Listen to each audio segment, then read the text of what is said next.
The alarm clock went off at 6:30 a.m., as it always did on Tuesdays. Marcus Winters reached out and turned it off before it woke Eleanor. It was their unspoken agreement. He woke up first on weekdays, she woke up first on weekends. 15 years of marriage had produced many such small rituals, invisible to the outside eye. Marcus carefully slipped out from under the covers, trying not to disturb his sleeping wife. Eleanor was lying on her side, her reddish hair spread across the pillow. In her sleep, her face looked younger, almost like the day they met at a university party. Back then, she laughed more often. He went to the bathroom, where neatly hung towels awaited him. A large blue one for him, a medium green one. While Marcus was showering, his mind was racing with the tasks ahead of him. Today he had to finish assessing the insurance risks for a new client, coordinate documents with the legal department, and make it to lunch with Dexter Hall, his best friend since high school. They met every second Wednesday of the month, another ritual that had become part of Marcus's orderly life. When he stepped out of the shower, the smell of freshly brewed coffee was already wafting through the hallway. Eleanor had woken up and was making breakfast. This was also part of their morning routine. She always got up 15 minutes after him, as if her internal alarm clock was triggered by the sound of running water in the shower. "Good morning," Marcus said as he entered the kitchen.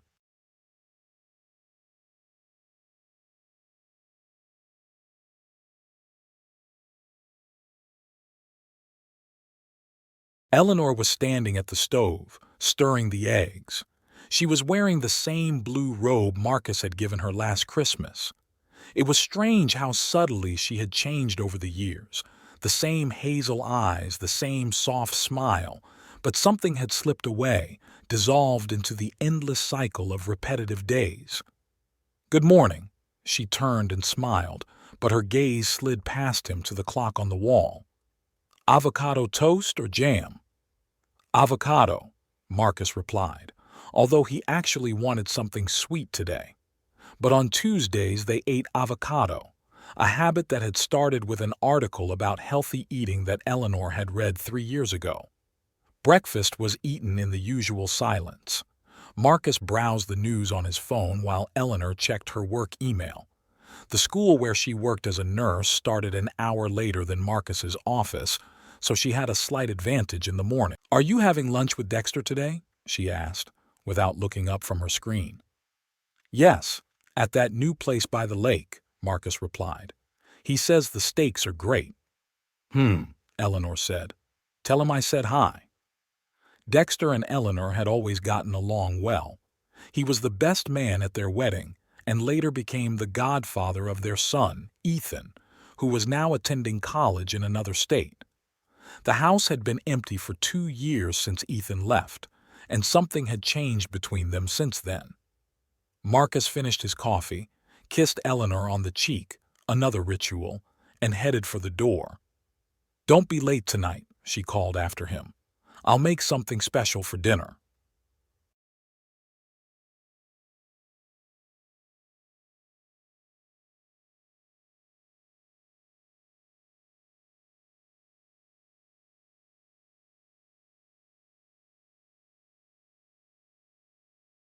Marcus nodded and stepped out into the cool Milford morning.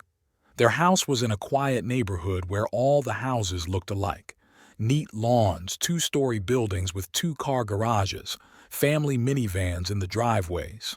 Safe, predictable, just what they had once been looking for. The drive to the office took exactly 23 minutes, if he didn't hit traffic at the mall.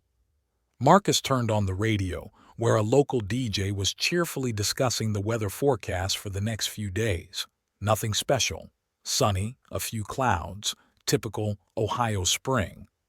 At the office, his desk was waiting for him with neat stacks of documents, a computer with a screen. The day went on as usual. Calls to clients, risk analysis, discussing policies with colleagues. At 12:30, Marcus met Dexter at the Lakeshore Steakhouse. Dexter was his opposite, never married, changing jobs every few years, traveling whenever he could. He was currently working as a regional sales manager for a pharmaceutical company, which provided him with a good income and a flexible schedule. "How's family life?" Dexter asked when they ordered their steaks. "Is Eleanor still as beautiful as ever?" "Everything's the same," Marcus replied with a slight smile. "Work, home. Sometimes we talk to Ethan on the phone." "You've always been lucky," Dexter remarked, taking a sip of his beer. "Stability, comfort, a reliable support system. Sometimes I envy you." Marcus nodded, though something twinged inside him. Was his life really that enviable? Once upon a time, he had no doubt about it. But now, more and more often, he found himself thinking that every day was the same as the one before, as if he were stuck in an endless loop. "How are things with you?" he asked, changing the subject. "Are you still seeing that girl? What's her name? Jessica?" "No. We broke up 2 months ago." "I'm free as a bird now," Dexter smiled broadly. Sometimes that's just what you need. No commitments, no expectations." They talked about work, about Dexter's vacation plans. He was going to Costa Rica for a month, and about news from their mutual acquaintances. It was a typical lunch between two old friends. The rest of the workday passed without incident. At 5:30, he shut down his computer, said goodbye to his colleagues, and drove home, as he had done every weekday for the past 10 years. The house smelled unusual. Marcus sniffed rosemary, garlic, and something sweet.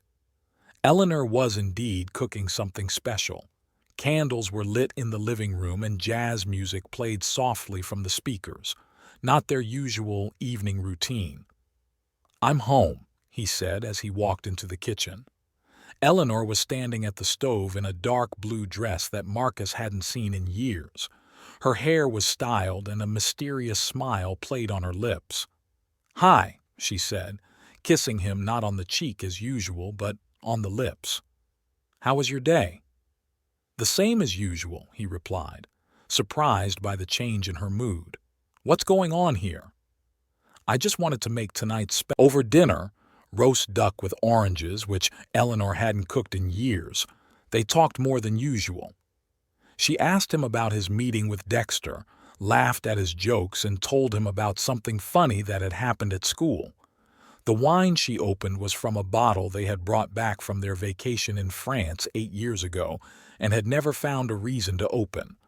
After dinner, they moved to the living room with glasses in their hands. Eleanor sat closer to him than usual and put her hand on his knee. "What are you thinking about?" she asked, looking into his eyes. "That this is unexpected," Marcus replied honestly. "But nice. Did something happen?" Eleanor finished her wine and placed the glass on the coffee table. "I was just thinking about us," she said quietly. "About how we live. Everything is so predictable." Marcus nodded, not knowing what to say. Of course, he had noticed it, but he had never thought that Eleanor felt the same way. "And I thought," she continued, looking past him, "maybe we need to change something, shake things up." "What do you mean?" Marcus asked, feeling a strange tension. Eleanor paused as if gathering her thoughts. "I was thinking about inviting someone over," she said finally. "Like Dexter." "Invite him over for dinner." Marcus was confused. "Sure, let's invite him over on the weekend if you want." Eleanor shook her head and looked him straight in the eye.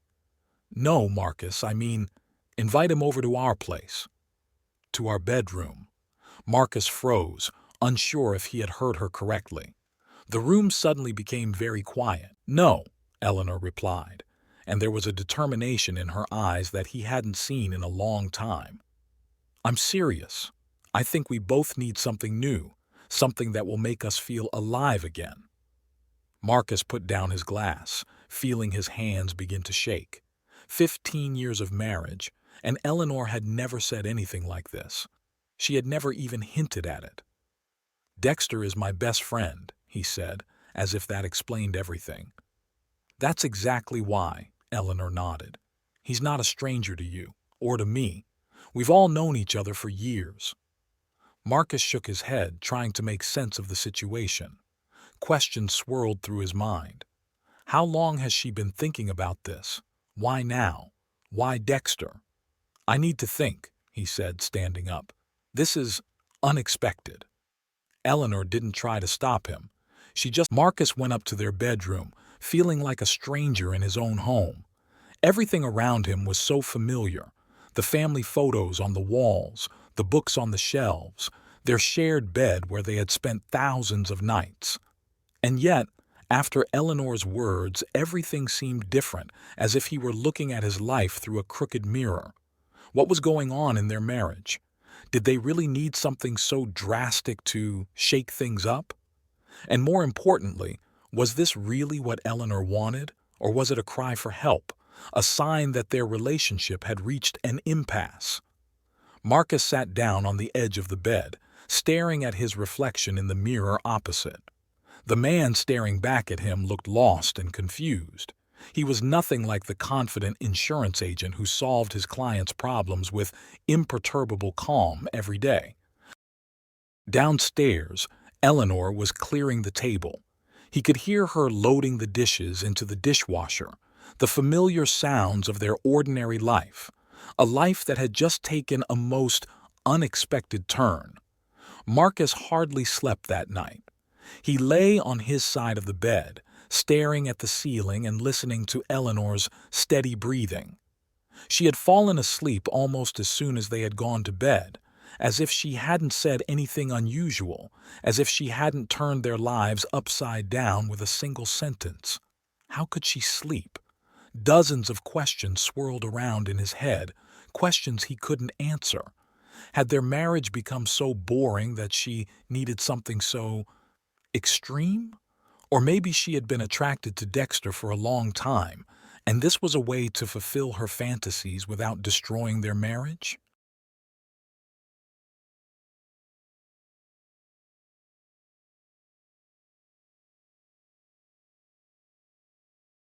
The thought made Marcus feel a pang of jealousy he hadn't felt in years. He tried to remember if he had ever noticed any special glances between Eleanor and Dexter, any hints or ambiguous situations. Nothing came to mind.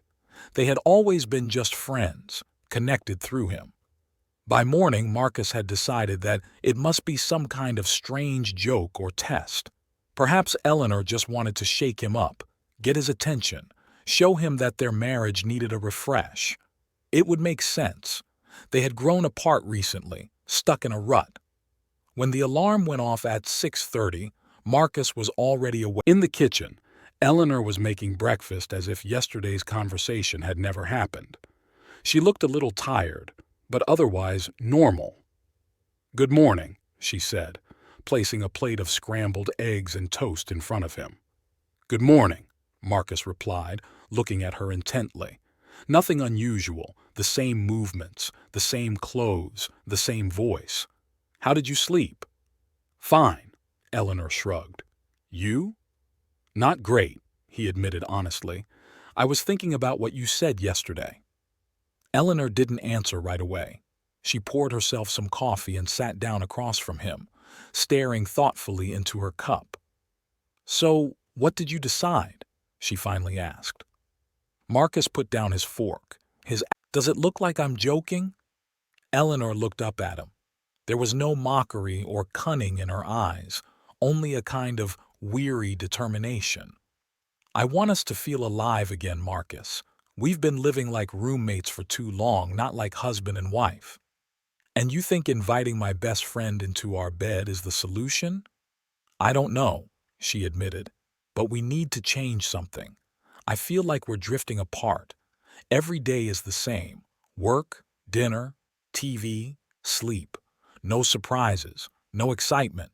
Don't you notice?" Marcus froze. Of course he noticed.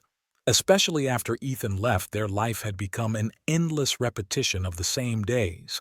But wasn't that normal for a couple who had been together for 15 years?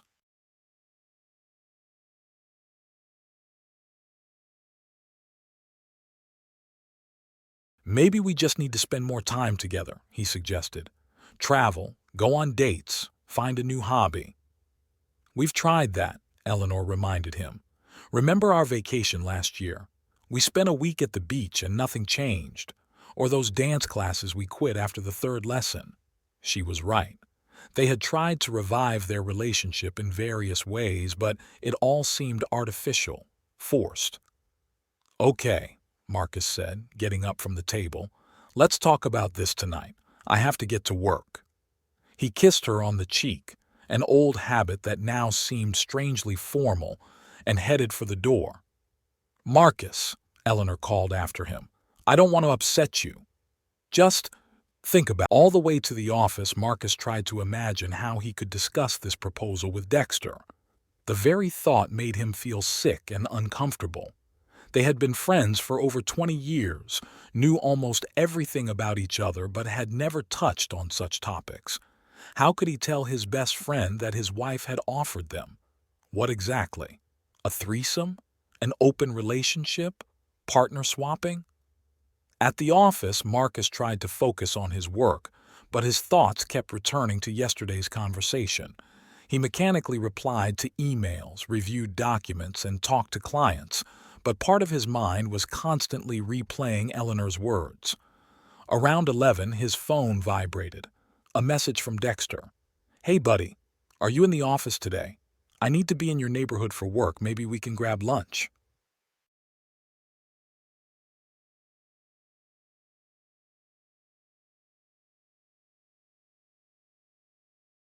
Marcus stared at the screen, feeling his heart begin to race. Of course, Dexter knew nothing about yesterday's conversation, but the mere thought of seeing him now evoked a strange mixture of emotions. Sorry, I can't today. Too much work, he typed in reply, but didn't send it. That would be too obvious an excuse. They often had lunch together when Dexter was around. Sure, the Green Cafe at 12:30, Dexter replied almost immediately. Great, see you then. The remaining hour and a half passed in agonizing anticipation. Marcus tried to figure out how to act, what to talk about.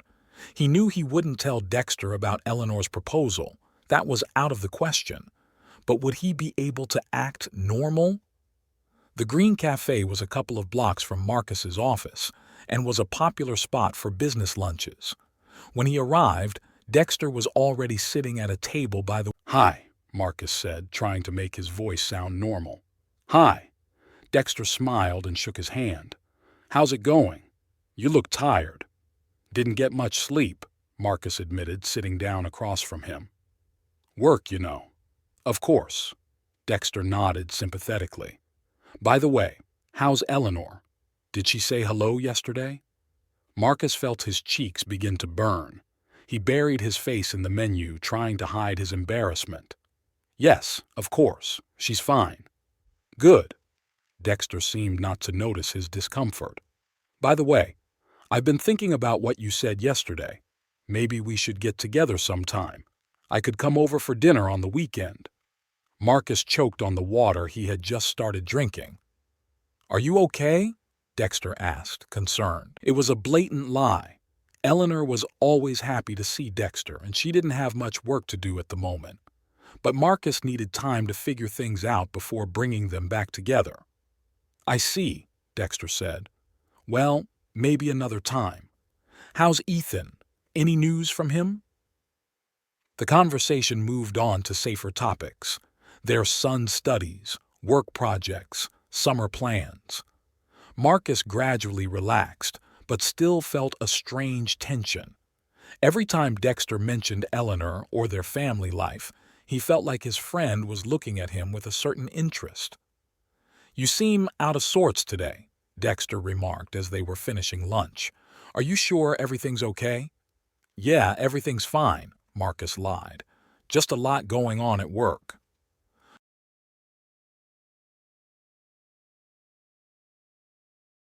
Well, if you need anything, you know where to find me. Dexter patted him on the shoulder as he said goodbye. And say hi to Eleanor. Marcus promised he would and returned to the office, feeling even more confused than before. His best friend, whom he thought he knew everything about, had suddenly become a mystery. Did Dexter have feelings for Eleanor? Had he noticed a cooling in their marriage? Would he have accepted Eleanor's proposal if Marcus had suggested it? There were no answers to any of these questions, and it was driving him crazy. The rest of the workday passed in a fog. On the way home, he decided to stop by the wine shop. He and Eleanor needed to have a serious talk, and a bottle of good wine might help break the ice. He chose a semi-dry red, Eleanor's favorite, and headed home. As he entered the house, Marcus heard voices coming from the kitchen. Eleanor was talking to someone. His heart sank. Could it be Dexter? But no, it was a woman's voice. Lydia, Eleanor's best friend. "Oh, Marcus is here," Eleanor said when he entered the kitchen. "Hello, dear." "Hello, Mark," Lydia waved at him. She was sitting at the kitchen table with a cup of tea. "I'm just leaving. I stopped by to borrow a book from Eleanor." "Don't rush," said Marcus, although he really wanted to be alone with his wife. "I brought some wine. Would you like to join us?" "No, thank you. I still have work to do." Lydia stood up and took the book from the table. "See you at the weekend?" "Sure," Eleanor nodded, seeing her friend to the door. When she returned, Marcus was already opening the bottle of wine. "You're early," Eleanor remarked, taking out the glasses. "I wanted to talk," he replied, pouring the wine. "About yesterday." Eleanor nodded, taking the glass. "I saw Dexter today," Marcus said, watching her reaction. "Really?" There was no particular interest in her voice. "How was he?" "Fine. He wanted to come over on the weekend." "That would be nice," Eleanor said, tasting the wine. "Thanks for the wine, by the way. It's my favorite." Marcus watched. "I was serious when I said we needed to change something," she replied. "And yes, I did consider that unusual option, but that doesn't mean I'm insisting on it." "But why Dexter?" Marcus couldn't shake the question. Do you have feelings for him?" Eleanor shook her head. "No, it's not that. It's just, he's the only person you could share it with."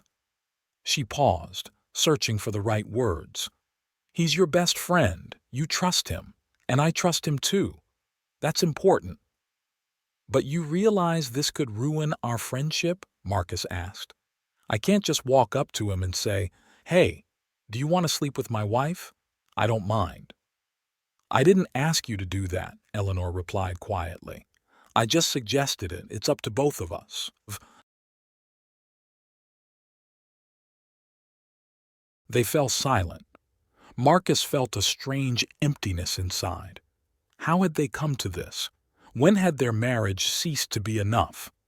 "I love you," he said finally, "and I want things to be good between us. But I'm not sure I'm ready for this." "I love you too," Eleanor replied, "and I don't want to do anything that could hurt us. Just think about it, okay?"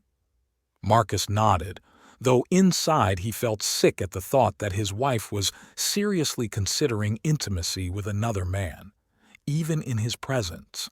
They spent the rest of the evening almost as usual. They had dinner, watched a movie, and talked a little about work. But there was a palpable tension between them. Every gesture, every word seemed to be loaded with additional meaning. When they went to bed, Marcus lay awake for a long time. "Elle," he whispered into the darkness. "Yes? Will you tell me if something's wrong? If I'm doing something wrong?" She turned toward him and placed her hand on his chest. "Of course," she replied. "But it's not you. It's both of us. Our life. We're stuck, Marcus. We've stopped growing. And I don't know how to fix it." He hugged her, pulling her closer. They didn't make love that night, though neither of them slept. Something was holding them back, some barrier that hadn't been there before.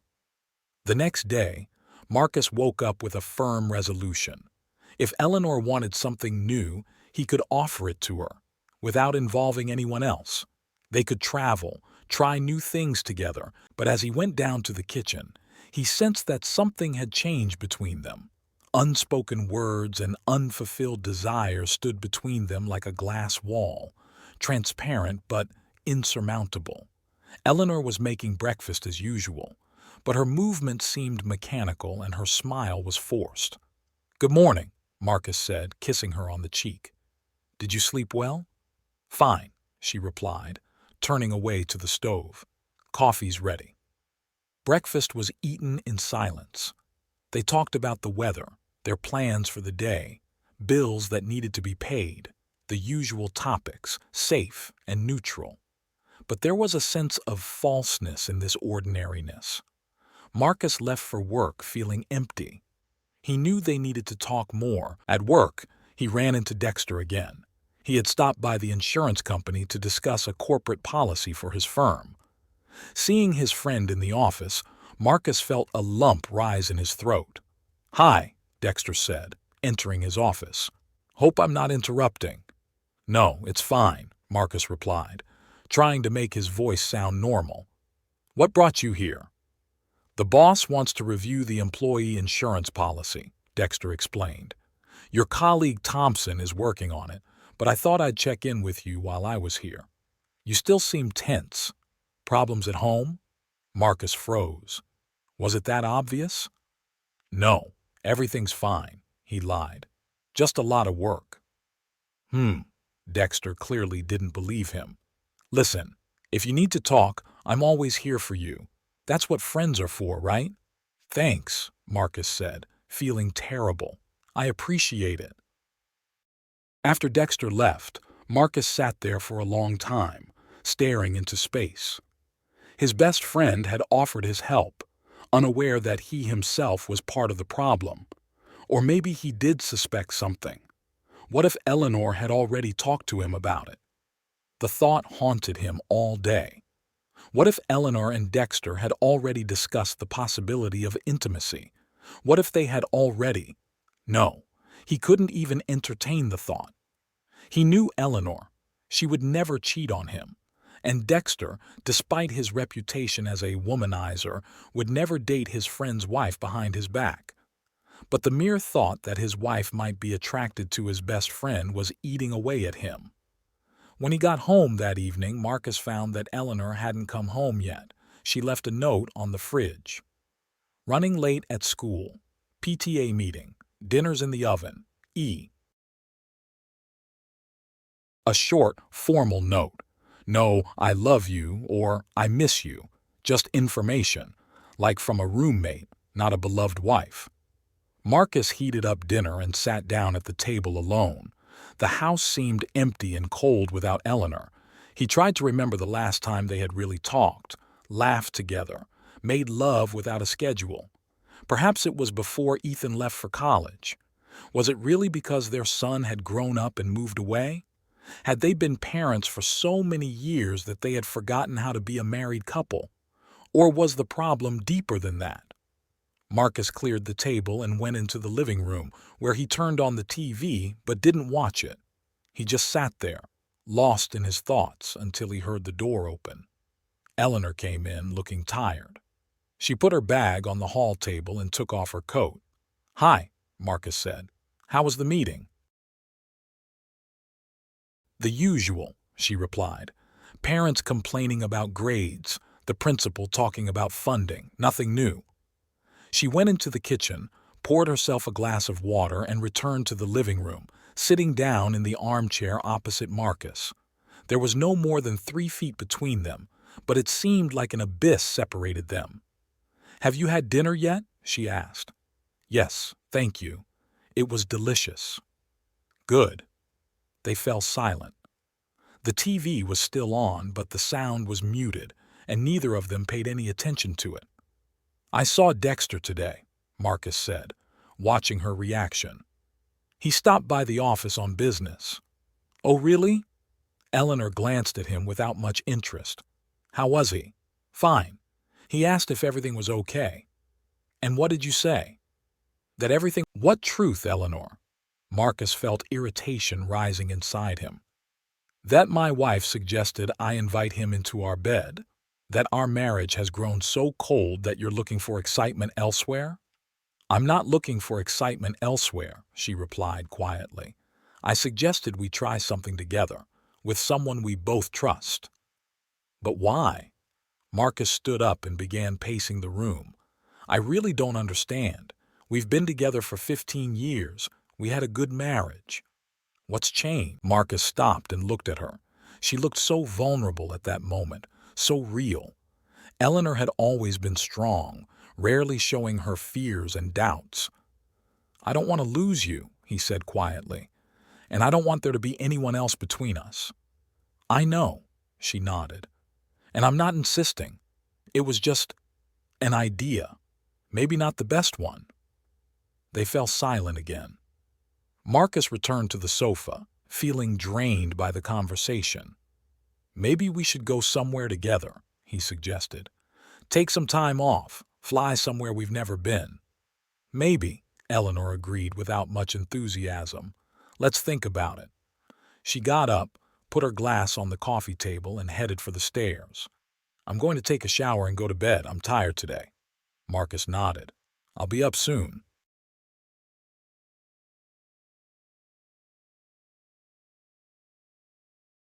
He remained sitting in the living room, listening to the sound of water upstairs. Their conversation had brought no relief, but at least they had spoken frankly. Eleanor had not denied what she had said, but she had not insisted on her suggestion either. Perhaps they would be able to overcome this crisis. But something told Marcus that this was only the beginning. Something had broken in their relationship, and he wasn't sure they could fix it. By the weekend, the tension between Marcus and Eleanor had only... On Saturday morning, Marcus woke up to the sound of running water. Eleanor was taking a shower. He lay there, staring at the strip of sunlight coming through the curtains, thinking about how to broach the serious conversation. They couldn't go on like this, pretending everything was fine. When Eleanor came out of the bathroom, already dressed and with her hair still damp, Marcus sat down on the bed. We need to talk, he said. Eleanor nodded, sitting down on the edge of the bed. She looked tired, even though the day was just beginning. I'm listening. We can't just ignore what happened, Marcus began. Something has changed between us, and we need to talk about it. I know, Eleanor replied. I just didn't know how to start this conversation. She nervously tucked a strand of hair behind her ear, a gesture Marcus had always found charming. Now it only intensified the pain. And why did you suggest that? He asked bluntly. I want to understand, really understand. Eleanor took a deep breath as if gathering her thoughts. I feel like we've stopped noticing each other, she began. We live next door to each other, but we don't live together. We have a schedule for everything. When to get up, when to have dinner, even when to make love. It's like we're stuck in a rut and can't get out of it. Marcus wanted to argue, to say that wasn't true, but deep down he knew she was right. Their life had become so predictable it was boring. They had once dreamed of adventure, of discovering new things together, of passion. Where had it all gone? And you thought Dexter could help us get out of the rut?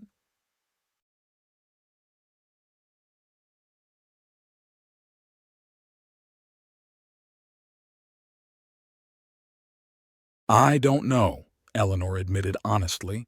It was just a thought, an impulse. I saw how you talk to him, how you light up when you're with him. He's always been a part of our lives, your best friend, and I thought maybe it wouldn't be so bad with someone you know. But why anyone else? Marcus asked, still not understanding. Isn't it enough for us? Eleanor paused, staring out the window. I started to wonder, she said quietly. What if it's not enough anymore? What if we've grown too comfortable with each other? What if we don't see in each other what we used to see? There was a painful truth in her words that Marcus didn't want to admit.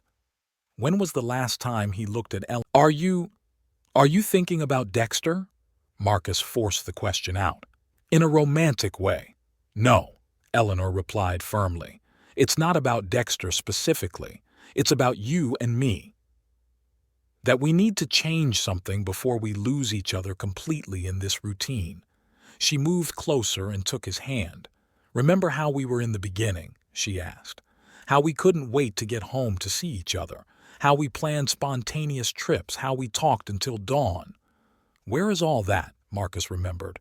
He remembered their first apartment, small and uncomfortable, but filled with laughter and passion. He remembered how they dreamed of the future, made plans, weren't afraid to try. Yes, but does that mean we have to stop living? Eleanor objected. Do we have to become two strangers who just share a house and occasionally sleep in the same bed?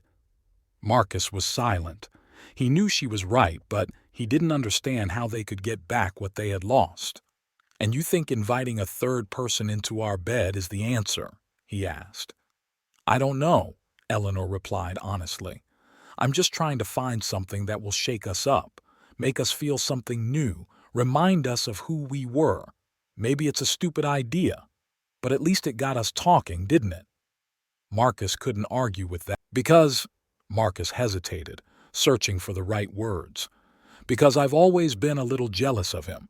His freedom, his carefree nature, how easy everything comes to him. You've never told me that before, Eleanor remarked. I didn't fully realize it myself, Marcus admitted.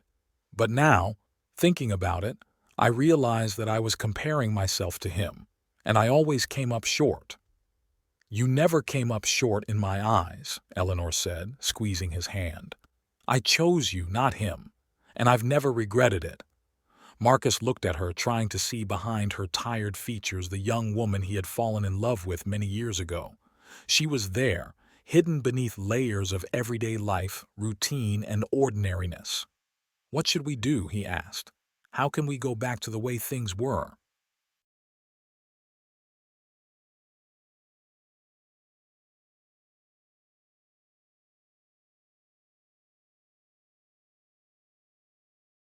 Maybe we don't need to go back, Eleanor replied thoughtfully. Maybe we need to move forward, find something new that works for us now. They sat there, holding hands, looking out the window at their neat suburban neighborhood. Safe, predictable, boring. They had chosen this life together, but now it was suffocating them both. I want you to be happy, Marcus said. If you really need something, someone else. No, Eleanor interrupted. I don't need anyone else. I need you. Just the real you, not the one who just plays the role of a husband. Marcus understood what she was talking about. He felt like he had become an actor in a play called Family Life. He recited his lines, moved around the stage, but at some point forgot what it meant to be himself.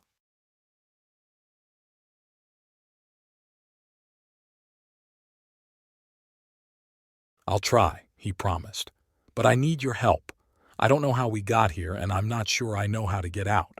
Me neither, Eleanor admitted. But I want to try, with you, without Dexter or anyone else. Marcus smiled, feeling the first glimmer of hope in days. Maybe we should start with something simple, he suggested. Do something we've never done before. Try new things. Sounds good, Eleanor nodded. But more specifically, Marcus thought about it. What could shake up their relationship without destroying it completely? Then it hit him.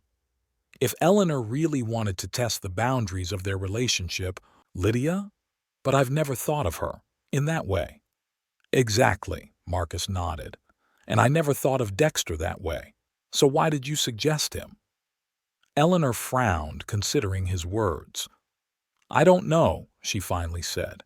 Probably because he's your friend and I thought it would be easier for you to agree. Or, Marcus continued gently, because it was the safe option. Because you knew I'd probably say no? Eleanor was silent, but something flashed in her eyes. Understanding, perhaps, or an admission that he might be right. I'm not sure I'm ready to answer that question, she finally said. Then let's find out, Marcus suggested, feeling strangely determined. Let's invite Lydia over for dinner and see how serious you were about shaking things up in our relationship. Eleanor looked uncertain, even a little scared. Absolutely, Marcus nodded. If you really want to try something new, let's do it. But on equal terms. He didn't believe himself, but something inside him demanded to see how far Eleanor was willing to go in her desire to change their relationship. "What if I agree?" she asked quietly. "Then what?" Marcus didn't answer right away. He didn't think she would agree. It was a bluff, a way to show her how absurd her proposal was. "Then we'll invite Lydia to dinner," he said, "and see what happens." Eleanor stood up and walked over to the window, crossing her arms over her chest. Marcus could see the tension in her shoulders, in the way she held herself, as if she were protecting herself from something. "Are you trying to punish me?" she asked without turning around. "For what I suggested?" "No," Marcus replied honestly. "I'm trying to understand what you really want, because I'm not sure you know yourself." Eleanor turned to him, and he saw tears in her eyes. "I don't know what I want," she admitted. "I just know I can't go on the way we've been living these past few years. It's killing me. It's killing both of us." Marcus walked over to her and hugged her, feeling her tremble in his arms. She buried her face in his shoulder, and he felt the wetness of her tears through his shirt. It had been a long time since they had stood so close, felt each other's warmth, shared their pain and fear. "We'll get through this," he whispered into her hair. "We'll find a way to make it right. Together." Eleanor lifted her head and looked at him with eyes red from crying. "Do you really want that?" she asked. "Or are you just afraid of losing what we have?"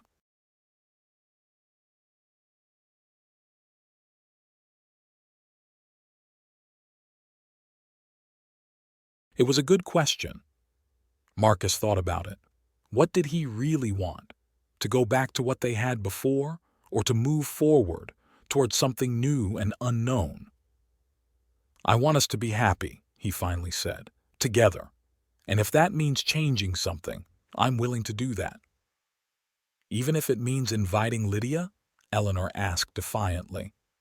Marcus looked into her eyes, trying to understand what was behind the question. Did she really want this, or was she just testing his resolve? "If that's what you want," he said slowly, "then yes. But I don't think that's what you want." Eleanor lowered her gaze. "You're right. I don't want that," she admitted.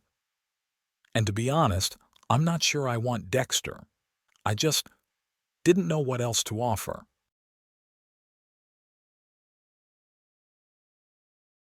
Marcus felt relieved, but at the same time strangely empty. They were back where they started, understanding the problem but with no concrete plan to solve it. "Maybe we should start small," he suggested. "Do something spontaneous, break our habits." "Like what?" Eleanor asked, a spark of interest flashing in her eyes. "I don't know," Marcus shrugged. "Go somewhere for the weekend without planning, or try something we've never done before. The main thing is to get out of our comfort zone." Eleanor nodded, smiling through her tears. "Sounds good," she said. But what? But part of me still thinks we need something more radical." Marcus felt the tension building inside him again. "What do you mean?" "I don't know." Eleanor moved away from him and sat back down on the bed. "Just a thought." Marcus looked at her, not understanding where she was going with this. She had just admitted that she didn't really want to share a bed with Dexter or Lydia, and now she was talking about something radical again. "I think we should have dinner after all," he said, surprising himself. "With Lydia. Not necessarily with any intentions.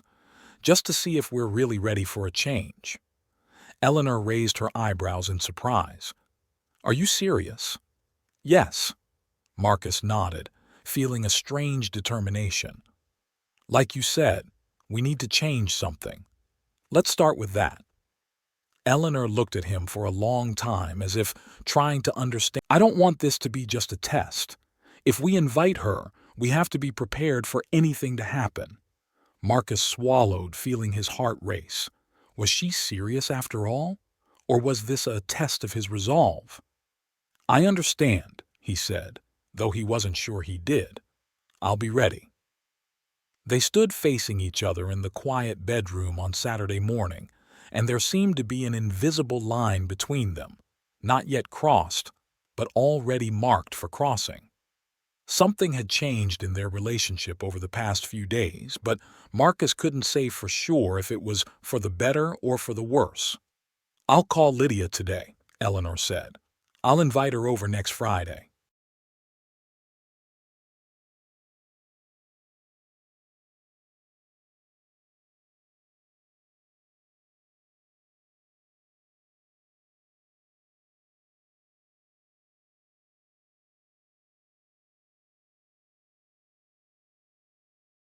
Marcus nodded, not trusting his voice. What were they doing? Where could this lead?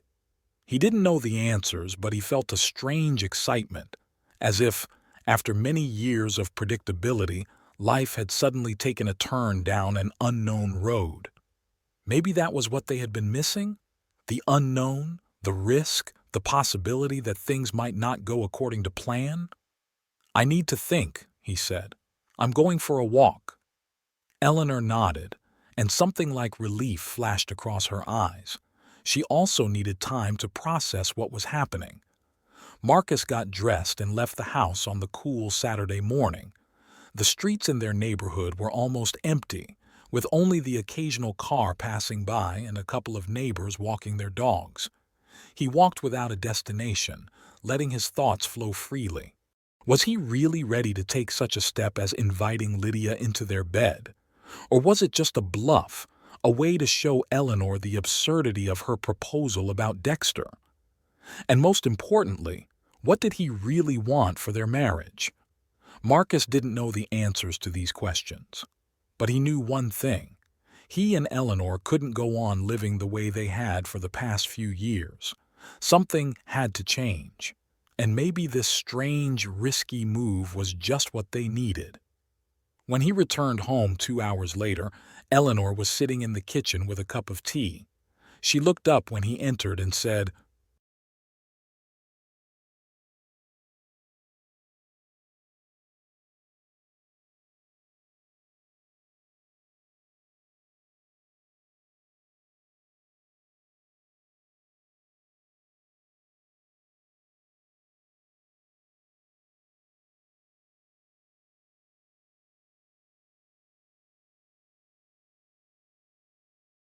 The week leading up to Friday dragged on agonizingly slowly.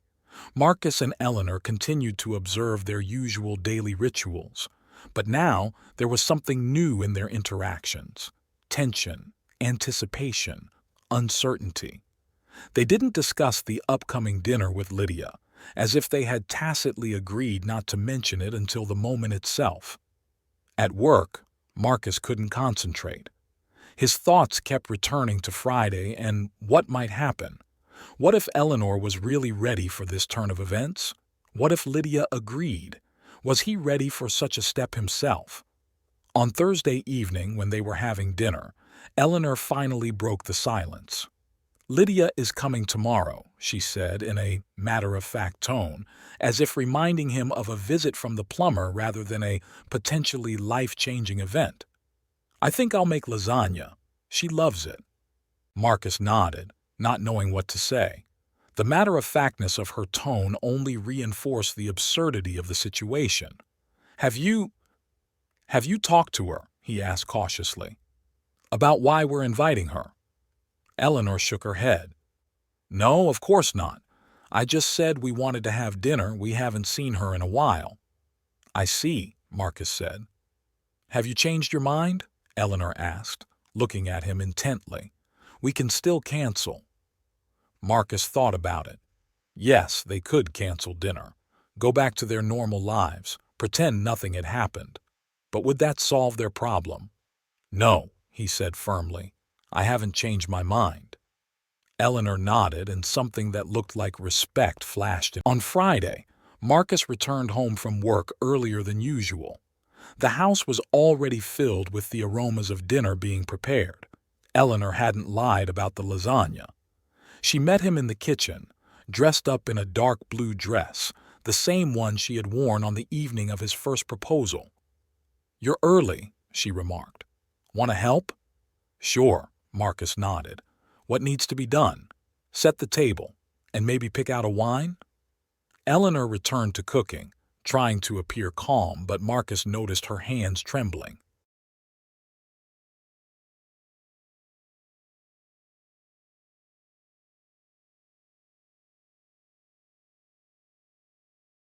He chose a bottle of red wine from their small collection. Not the most expensive, but good enough for a special occasion. As he set the plates and glasses on the table, Marcus wondered how they had ended up in this situation. Just 2 weeks ago, their lives had been running on autopilot, predictable, safe, boring. And now, they were on the verge of something that could either destroy their marriage or give it new life, all because of one careless suggestion. "What are you thinking about?" Eleanor asked, noticing his thoughtfulness. "About us," Marcus replied honestly. "About how we got to this point."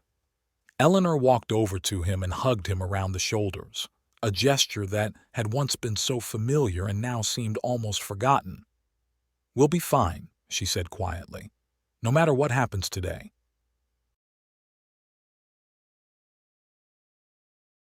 Marcus hugged her back, breathing in the familiar scent of her perfume.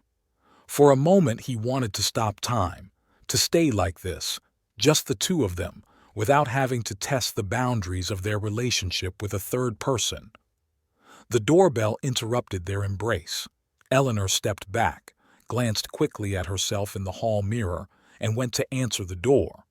Marcus took a deep breath, trying to calm himself. "Hi," he heard Lydia's voice from the hall. "I brought dessert and flowers." "Thank you, you shouldn't have," Eleanor replied. "Come in, Marcus is home." Lydia entered the living room smiling. She was a tall brunette with short hair and always looked a little bohemian.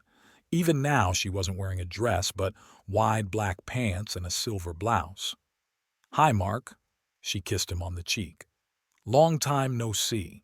"Yes, I suppose so," Marcus agreed, trying to make his voice sound normal. "Would you like some wine?" "I'd love some." Lydia nodded, passing Eleanor a box of cookies and a bouquet of lilies. Marcus opened the wine, trying not to think about what might happen over dinner. This was Lydia, a friend of the family for many years. They often had dinner together, celebrated birthdays, and went to the movies. What could be unusual? And yet, when they sat down at the table, Marcus felt tension in the air. Eleanor was overly animated, laughing too loudly, telling stories from school that didn't usually amuse her. Lydia didn't seem to notice anything unusual, but she occasionally glanced questioningly at Marcus. "So," she said when they got to the main course, "what are we celebrating? Or is this just a spontaneous dinner?" Marcus and Eleanor exchanged glances. Neither of them was prepared for such a direct question. "Nothing special," Eleanor replied, too quickly to sound natural. "Just wanted to see you, talk." Lydia said, clearly not believing her. "You both seem strange today. Is everything all right? Why do you ask?" Marcus tried to buy time, sipping his wine. "I don't know," Lydia shrugged. "You're both tense, and this is the first time I've seen Eleanor wear that dress for a non-special occasion." Eleanor laughed nervously, fiddling with her napkin. "I just wanted to look nice," she said. "What's wrong with that?" "Nothing," Lydia replied, but her eyes betrayed her suspicion. "It's just that you don't usually dress up for a casual dinner with a friend." They fell silent. Marcus could feel the tension mounting. This was a bad idea. They hadn't discussed the details, hadn't thought about how it would look to outsiders. Lydia wasn't stupid. She could clearly sense that something was wrong. "Okay," she said finally, putting down her fork. "What's going on? Are you trying to tell me something bad? Is someone sick? Are you getting divorced?" "No," Eleanor replied too quickly. "It's nothing. We're just—" She fell silent, not knowing how to continue. Marcus saw her glance at him imploringly, as if asking for help. "We just wanted to talk," Marcus finished for her. "About us." About our marriage. Lydia looked from one to the other, clearly not understanding what he was getting at. Me? She asked in surprise. Why? Because you're my best friend, Eleanor replied. And we trust you. Lydia frowned, still not understanding. Okay, she said. I'm listening. Eleanor and Marcus exchanged glances again. Neither of them was ready to continue the conversation. It was becoming more. Marcus finally said, deciding to take the initiative. Eleanor and I have been feeling lately that our marriage has become too predictable. Oh, Lydia said. That's normal after so many years together. It happens to everyone. Yes, Marcus nodded. But we want to change something. Try something new. Like what? Lydia took a sip of wine, looking at him over the rim of her glass. Marcus felt the blood rush to his cheeks. He couldn't just say it outright. It would be too ridiculous, too blunt. Like, he said slowly, inviting someone, close, to spend the evening with us. Lydia froze with her glass in her hand. Her eyes widened as the meaning of his words dawned on her. Oh, she said, and there was so much understanding and surprise in that sound that Marcus felt ashamed. You mean, oh. She set her glass down on the table and looked at Eleanor, who sat with her eyes downcast and her cheeks flushed. Elle? Lydia asked quietly. Is this true? You invited me here for this? Eleanor didn't answer, still not looking up. Marcus felt panic rising inside him. This was a terrible idea. What had they done? Lydia, he began, not knowing how to fix the situation. We didn't mean to hurt you. We just… No, Lydia interrupted, raising her hand. No explanations. I think I'll go. She stood up from the table and Eleanor finally looked up. Lydia, please, she said. It's not what you think. We didn't… What am I supposed to think? Lydia asked, her voice sounding less hurt than tired. You invited me over for dinner to suggest a threesome? Or did I misunderstand something? Marcus and Eleanor were silent, not knowing how to respond, because, in essence, that was exactly what they had done. I value your friendship, Lydia continued, both of you, but it's not for me, and I didn't think it was for you. She headed for the door and Eleanor jumped up, trying to stop her. Lydia, wait, she pleaded. We can explain. No, don't, Lydia shook her head. Let's just pretend this conversation never happened, okay? I'll call you tomorrow. With that, she left, leaving Marcus and Eleanor standing in the living room in complete silence. A few moments later, they heard the front door close. Eleanor turned to Marcus, and he saw tears and a mixture of anger and confusion in her eyes. Why did you do that? She asked. Why did you tell her that? What was I supposed to say? Marcus retorted. Isn't that why we invited her over? No, Eleanor exclaimed. I mean, I don't know, but not like that, not so bluntly. She sank down onto the sofa, covering her face with her hands. Oh God, what have we done? She'll think we're some kind of perverts now. Marcus sat down next to her, feeling the adrenaline drain away, leaving only exhaustion and shame. I think she'll understand, he said, not really believing his own words. Lydia's a smart girl. She's your best friend. She was, Eleanor corrected sadly. After this… She didn't finish her sentence, but it was clear what she meant. After this, their friendship would hardly be the same. They sat in silence, not looking at each other. The dinner that was supposed to be the beginning of something new had turned into a disaster. Or maybe it was for the best. Maybe this was exactly what they needed to realize how absurd… It was a mistake, Eleanor finally said. This whole thing, my proposal, your counterproposal, all of it. Marcus nodded silently. He couldn't disagree. I just wanted to change something, Eleanor continued quietly. To shake things up, but not like this. I know, Marcus replied. Me too. He took her hand and she didn't pull away. It was a small sign of hope in a situation that seemed hopeless. "What do we do now?" Eleanor asked. "I don't know," Marcus replied honestly. "Maybe we should finish dinner. Your lasagna is still on the table." Eleanor laughed through her tears, a short, bitter laugh.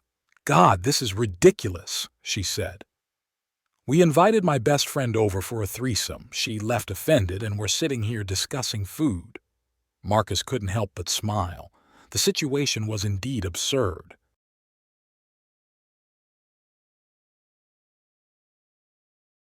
"At least it shook us up," he remarked, "although not quite as we planned." Eleanor nodded, wiping away her tears. "You know," she said, "I never really wanted this. Not with Dexter, not with Lydia. I just didn't know how else to tell you that I was scared." "Scared?" Marcus asked, surprised. "Of what?" "That we're losing each other," Eleanor replied. "That one day we'll wake up and realize that all we have left is habit and a shared past." Marcus hugged her, pulling her close. "That won't happen," he promised. "We won't let it happen." "How?" asked Eleanor, looking at him with hope and doubt. "I don't know," Marcus replied honestly.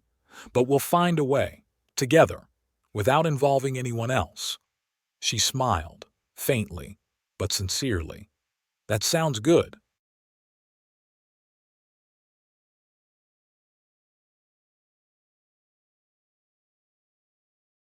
They sat on the sofa, embracing each other, in the half-empty living room with half-eaten dinner on the table. It wasn't the most romantic moment of their lives, but there was something real about it. For the first time in a long time, they weren't talking about everyday trifles, work, or bills, but about their feelings and fears.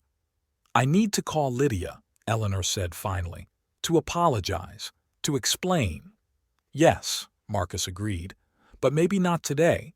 Give her time to cool off." Eleanor nodded. "You're right. Tomorrow will be better." "It's not that strange," Marcus replied.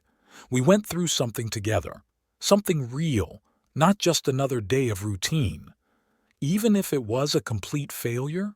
Eleanor asked with a slight smile. "Especially if it was a complete failure," Marcus nodded. "After all, it's in difficult times that we find out who we really are and who is really there for us."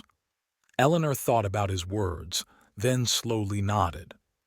"Maybe we didn't need extreme experiments," she said. "Maybe we just needed to go through something together that would shake us up." "Well, we certainly succeeded in that," Marcus smiled.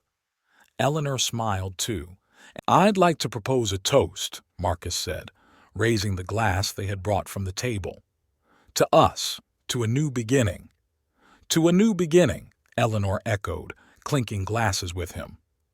They sat together in the quiet house, and for the first time in a long time, Marcus felt that there was no wall between them. Perhaps their marriage could still be saved. Maybe sometimes you have to reach the edge of the abyss to realize the value of what you have. Eleanor finished her wine and placed the glass on the coffee table. "We should clear the table," she said with a slight sigh, "and I should call Lydia. Not today, but soon." Marcus nodded as he stood up. "I'll help with the dishes." Together they cleared away the traces of the failed dinner, When they were done and went up to the bedroom, Marcus felt a strange sense of relief. The evening hadn't gone at all as they had planned, but maybe that was how it was meant to be. Sometimes you have to test your boundaries to understand where they really are. "I'm tired," Eleanor said, sitting down on the bed. "It's been an eventful evening." "Yes," Marcus agreed, "but you know, I'm almost glad it turned out this way." Eleanor looked at him in surprise. "Really?" "Yes," he nodded. "It forced us to talk honestly, and it showed that neither of us really wants anyone else in our relationship." Eleanor nodded thoughtfully. "You're right. It's a good lesson, albeit a painful one." Marcus sat down next to her and took her hand. "We'll be fine," he said, and for the first time in weeks he truly believed it. "We'll make it work." Eleanor squeezed his hand in response.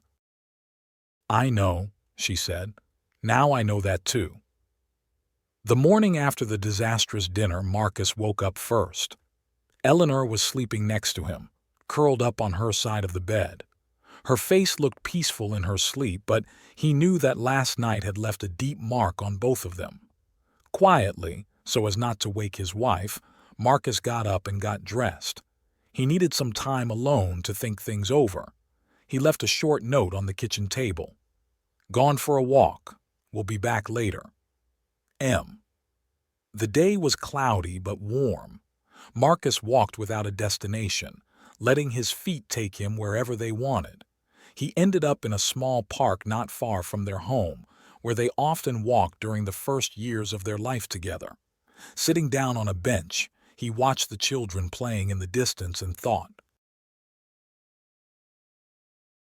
15 years of marriage, 15 years of ups and downs, joys and disappointments, love and, yes, sometimes boredom. Their relationship had been through a lot: Ethan's birth and growing up, financial difficulties, the loss of Eleanor's parents, a change of jobs, and they had always been there for each other, supporting one another. When did it all change? When did comfort turn into routine and stability into boredom? Marcus couldn't pinpoint the exact moment. It happened gradually, day after day, year after year. They stopped seeing each other as the people they had fallen in love with and began to see only roles: husband, wife, parents. And now this crisis.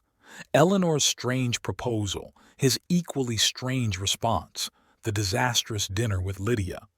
What did this say about them? About their marriage? Marcus remembered Eleanor's words. "I just wanted to change something." Maybe that was the heart of the problem. They both wanted change, but didn't know how to start it. And in their clumsy attempt to shake things up, they almost destroyed everything they had. But maybe that's exactly what they needed. To see how valuable what they had built together really was, how important they were to each other. Marcus remembered how they had sat on the couch yesterday after Lydia left, talking more openly than they had in months. There was something cleansing about the breakdown. It was as if all the tension, all the unspoken and unresolved issues had finally come out, leaving a clean slate behind.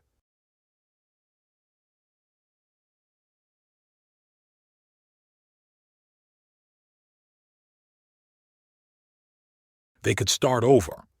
Not with a clean slate. 15 years of living together couldn't just be erased, but with a new understanding. With the realization that their marriage wasn't something static and unchanging, but a living relationship that required work, attention, and, yes, sometimes risk. The sun began to peek through the clouds as Marcus got up from the bench. He felt lighter, more confident. He and Eleanor would be fine. They always had been. On his way home, Marcus stopped at a flower shop and bought a bouquet. Not the roses he had given her on every anniversary, but wildflowers, bright and a little chaotic, just like their life right now. When he entered the house, Eleanor was sitting in the living room with a cup of tea. She looked up when he came in. He handed her the flowers without saying a word. She took them, their fingers touching briefly, and there was more intimacy in that simple gesture than in many of their recent more intimate moments. Eleanor put the flowers in a vase, and they sat down next to each other on the sofa. Without saying a word, she rested her head on his shoulder and he put his arm around her. They sat there for a long time, listening to each other's heartbeats, and in that silence there was more understanding than any words could express. Later, as the day drew to a close, they went up to the bedroom. Their intimacy was not passionate, but deep and real. For the first time in a long time, they truly saw each other, felt each other. Not husband and wife playing their roles, but Marcus and Eleanor, two people who had chosen to be together no matter what.